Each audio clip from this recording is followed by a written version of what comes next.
இல்லை, பாஜகவை பொறுத்தவரை சர்ப்ரைஸ்ங்கிறது எப்பயுமே இருக்கும். யார் பிரசிடெண்ட்டாக வருவாங்க, யார் இதுவாக வருவாங்கங்கிறத அவங்க கடைசியாக சொல்லும் வரை அந்த கட்சியிலேயே ஒரு 5-6 பேரை தவிர வேறு யாருக்கும் தெரியாது. பட் கருணாநிதி ஒரு பொலிட்டிக்கல் ஸ்டேட்மெண்ட்டாக நாங்கள் இது வெளி தோற்றத்திற்காக ஒரு எதிர்ப்பை காட்டுவோம் பேருக்கு என்று கூறியது, இது எல்லாமே ரெக்கார்டில், அரசு ரெக்கார்டில் உள்ளது. நாங்கள் அன்றைக்கு எதிர்த்தோம் என்று பேசுவது எல்லாம் மோடி அவர்கள் மிக நிச்சயமாக அண்ணாமலையை நீக்குவதற்கு கொஞ்சம் கூட இது பண்ண மாட்டார். அப்படி 100க்கு 2% வாய்ப்பு இருந்தால் அவரை எம்பி ஆக்கி தன்னுடைய பிஎம்ஓவில் ஒரு ஸ்டேட் அமைச்சராக போட்டு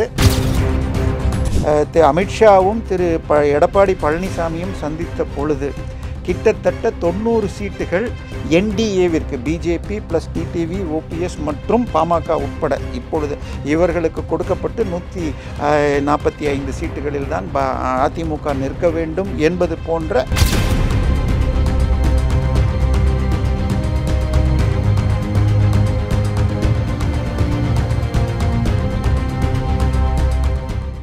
ரியல் ஒன் நண்பர்கள் நேயர்களுக்கு வணக்கம். தொடர்ச்சியாக பல்வேறு முக்கியமான தகவல்களை நம்முடைய வாசகர்களுடன் பகிர்ந்து வரும் அரசியல் விமர்சகர் தேவப்பிரியா நம்முடைய இணைந்திருக்கிறார். வணக்கம் சார். வணக்கம். ஓகே சார், இப்போ தமிழகத்தில் கடந்த ஒரு சில வாரங்களாக பரபரப்பு என்ன அப்படின்னா, தமிழக பாஜக தலைவர் அண்ணாமலை மாற்றப்பட போகிறார் அப்படிங்கிற செய்திகள்லாம் ஊடகங்களில் பரவலாக வந்துகிட்டு இருக்கு.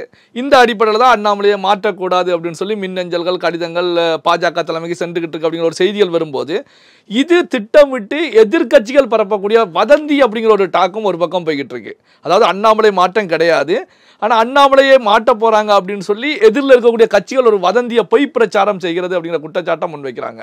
இதை எப்படி சார் பார்க்குறீங்க? இல்லை, பாஜகவை பொறுத்தவரை சர்ப்ரைஸ்ங்கிறது எப்பயுமே இருக்கும். யார் பிரசிடெண்ட்டாக வருவாங்க, யார் இதுவாக வருவாங்கங்கிறத அவங்க கடைசியாக சொல்லும் வரை அந்த கட்சியிலேயே ஒரு 5-6 பேரை தவிர வேறு யாருக்கும் தெரியாது. பட் பாஜக நம்ம பக்கத்தில் இருக்கிற 3 மாநிலத்தையும் எடுத்துப்போங்க, ரொம்ப தூரம்லாம் போக வேண்டாம். இப்போ தெலுங்கானா, ஆந்திரா, ஒரிசா, இந்த 3 மாநிலத்திலும் போன வருடம் தேர்தல் வந்தது. ஒரிசாவில் இவர்கள் 2009 வரை கூட்டணியில் இருந்த நவீன் பட்நாயக் இவரை கழட்டி விட்டார்கள். 2 எலெக்ஷனில் இவங்க தனியாக நின்று ஃபைட் பண்ணி இப்போ ஜெயிச்சு வந்துட்டாங்க. தெலுங்கானாவில் என்ன ஆச்சுன்னா, இவர்கள் மொத்தமுள்ள ஸ்டேட்டில் ஹைதராபாத், நிசாமாபாத் தவிர மீதமுள்ள விஜயவாடா பெல்ட்டில் வீக்காக இருந்தாங்க. இவர்களுடைய செயல் தெலுங்கானா ராஷ்ட்ரிய கட்சியை தோக்கடிச்சது, ஆனால் காங்கிரஸ் வந்தது. இப்போ ஆந்திராவை எடுத்துக்கிட்டால் நம்ம வர்றதுக்கு தலைவர்கள் இல்லை. ஸோ நம்ம இன்னும் வரணும்னா இன்னும் 3-4 எலெக்ஷன் ஆகும். அதுக்கு பதிலாக இது நம்ம இவரோட இப்போ பவர் ஸ்டாரோடையும் தெலுங்கு தேசத்தோடு சேர்ந்து இவரை வெளியேற்றிட்டாங்க. இப்போ இங்கே இப்போ இது பஞ்சாயத்து எலெக்ஷன்லேயே, முனிசிபல் எலெக்ஷனில் திரு இபிஎஸ் அவர்கள் முறையான அளவுக்கு சீட்டுகள் தரவில்லைன்னு அப்போவுமே அண்ணாமலை தனியாக போய் 8% வரைக்கும் ஓட்டு வாங்கி காட்டினார். அதற்கு பிறகு பார்லிமெண்ட்டில் 18% கூட்டணியாகவும் தனியாக 11% வாங்கியிருக்காங்க. தனியாக 11ங்கிறதும் தப்பு, ஏன்னா அவங்க நின்னது 20 சீட்டில் தான், 22 சீட்டில் தான். ஸோ மொத்தமாக சராசரியாக 15லேருந்து 18% ஓட்டு வாங்கிட்டார். சரி, 18க்கு மேலே போச்சுன்னு சொன்னால் கிட்டத்தட்ட சீட்டு கன்வர்ஷன் ஸ்டார்ட் ஆகிடும். அதாவது 3ஆ நிற்கிறப்போ 30% 3 பேர் எடுக்கிறப்போ ஒரு சீட்டில் ஃபஸ்ட்டு கட்சி 35, ரெண்டாவது கட்சி 30 எடுத்தால் 3ஆவது கட்சி ஜெயிக்கிறதுக்கு வாய்ப்பு இருக்குது. ஸோ இதில் போன முறை கிட்டத்தட்ட 8 சீட்டில் அதிமுக டெபாசிட்டே தோத்துச்சு. அது இல்லைன்னு சொல்லியிருந்தால் பிஜேபி சீட் கன்வர்ஷன் ஸ்டார்ட் ஆகிருக்கும்.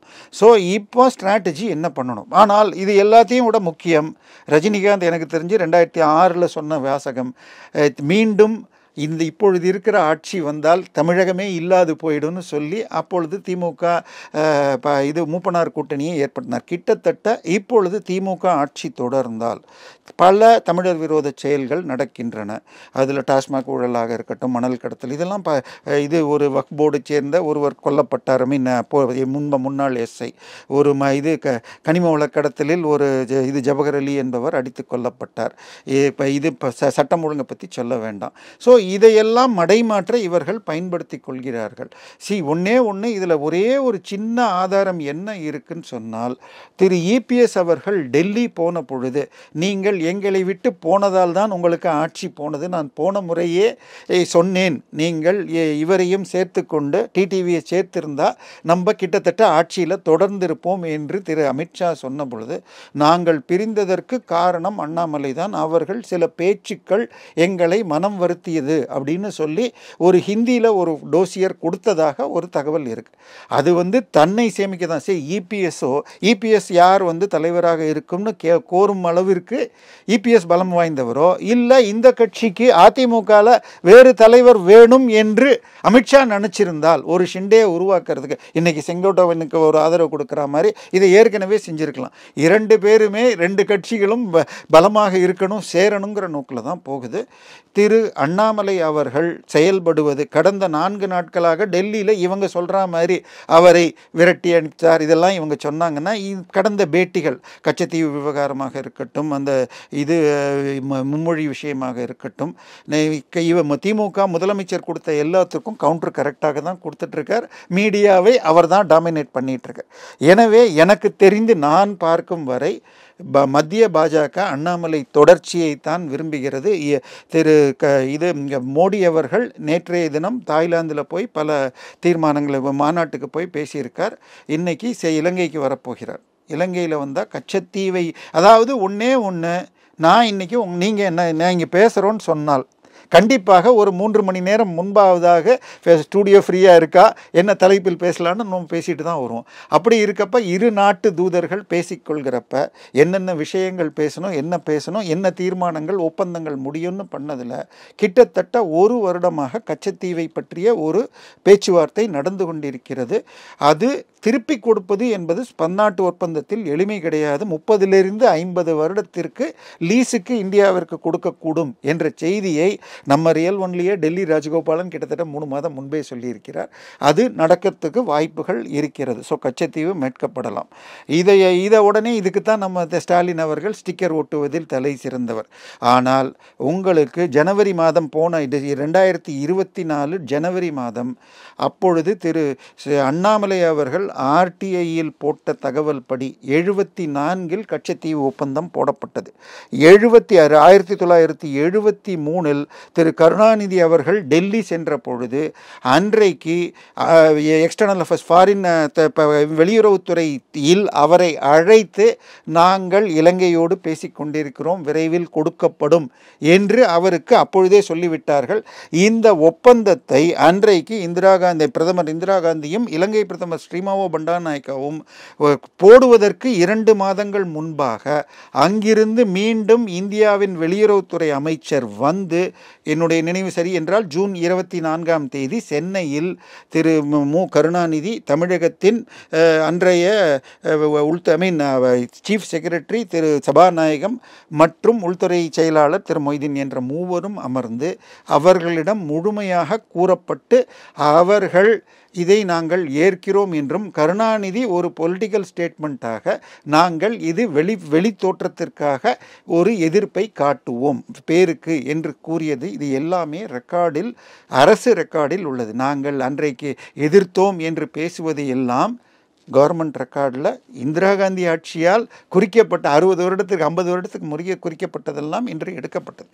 இன்னைக்கு மீட்க வேணும் என்பது மிக முக்கியம். பல விஷயங்கள் நடக்கப் போகிறது. மோடி அவர்கள் மிக நிச்சயமாக அண்ணாமலையை நீக்குவதற்கு கொஞ்சம் கூட இது பண்ண மாட்டார். அப்படி 100க்கு 2% வாய்ப்பு இருந்தால் அவரை எம்பியாக்கி தன்னுடைய பிஎம்ஓவில் ஒரு ஸ்டேட் அமைச்சராக போட்டு தமிழகத்தை கண்காணிக்கும் அளவுக்கு இன்னும் பதவி தான் கொடுப்பார் என்பதுதான் என்னுடைய கணிப்பு. இந்த கச்சத்தீவு விஷயத்தை பேசியிருந்தீங்க. கச்சத்தீவில் ஒப்பந்தம் போடுவதற்கான வாய்ப்புகள் இருக்கிறது அப்படின்னு சொல்லி பேசியிருந்தீங்க. இப்போ தமிழகம் 6ஆம் தேதி தமிழகம் வர்றாங்க பிரதமர் மோடி அவர்கள். இந்த தமிழக வருகையை பொறுத்த வரைக்கும் தேர்தலில் வெற்றி பெற்ற பிறகு முதன்முறையாக தமிழக வருகை அமைய இருக்கிறது. இந்த தமிழக வருகை இந்த தமிழக தேர்தல் 2026 தேர்தலுக்கு எது போன்ற தாக்கத்தை ஏற்படுத்த போகிறது? இல்லை, இது மெயினாக வர்றது ராமேஸ்வரத்தில் மண்டபத்துக்கு அங்கே இருக்கிறத இது பண்ணுறதுக்காக வர்றாரு. இல்லை, இது அடுத்த எனக்கு வந்துள்ள செய்திகள் டெல்லியிலிருந்து இதை தொடர்ந்து கிட்டத்தட்ட அடுத்த 6 மாதத்திற்கு அமித்ஷா, மோடி என மாறி மாறி 18 விசிட்டுகள் மார்ச் வரைக்கும் திட்டமிடப்பட்டுள்ளன. பல்வேறு திட்டங்கள் பல்வேறு இதற்காக வரப்போகிறார்கள்.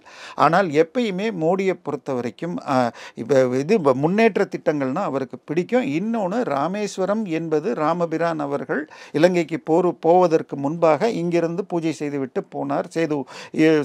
பாலம் அமைத்தார் என்பதெல்லாம் நம்பிக்கை. அவர் அயோத்திக்கு கும்பாபிஷேகம் செய்த பொழுது அதாவது ராமபிரான் ராமவணனை தோற்கடித்து விட்டு புஷ்பக விமானம் மூலம் திரும்பவும் விபீஷணனோடு வந்த பொழுது விபீஷணன் நான் திரும்பி செல்லவில்லை, உங்களோட அயோத்தியில் இருக்கிறேன் என்று கூறிய பொழுது அவருக்கு மன திருப்திக்காக தங்கள் குலமாக வழிபட்ட தங்களுடைய குலதெய்வ விக்கிரகத்தை கொடுத்ததுதான் இன்றைக்கு ஸ்ரீரங்கத்தில் உள்ளது. அதற்காக மோடி அவர்கள் ஸ்ரீரங்கத்திற்கு வந்து வழிபட்டு விட்டு அதன் பிறகு ராமபிரான் ராமேஸ்வரத்துக்கு வந்திருக்கிறார். அதாவது உலகத்தில் எல்லா நாடுகளிலும் டூரிசம் மூலமாக வரும் பணம் என்பது 12% ஜிடிபியில். ஆனால் இந்தியாவில் இன்றைக்கு 4-5% தான் வருகிறது. உதாரணமாக கடந்த மாதம் நடந்த கும்பமேளாவில் 3-4 லட்சம் கோடி ரூபாய்க்கு வருமானம் மக்களுக்கு கிடைத்துள்ளது. அரசாங்கம் செலவு செய்தது 6000 கோடி, ஜிஎஸ்டியில் மட்டும் 11,000 கோடி குஜராத்திற்கு அதிகம் வந்துள்ளது. எனவே டூரிசத்தை வளர்த்தால் அங்கிருக்கும் அனைத்து துறையினருக்கும் டாக்ஸி, ஆட்டோ ஓட்டுவது, ஹோட்டல்கள், இப்படி அதை தாண்டி உங்களுக்கு பல்வேறு தரப்பிற்கும் அங்கிருக்கும் மற்ற இதற்கு எல்லோருக்குமே வேலை கிடைக்கும், கட்டுமானங்கள் அதிகம் நடக்கும். எனவே டூரிசத்தை பிரதானமாக வைக்க வேண்டும் என்பதையும் எடுத்துக்கொண்டு ராமேஸ்வரத்துக்கு வருகிறார். மகாபலிபுரத்தில் மோடி வந்து ஒரு மீட்டிங் போட்டார் நம்ம சீன அதிபரோடு.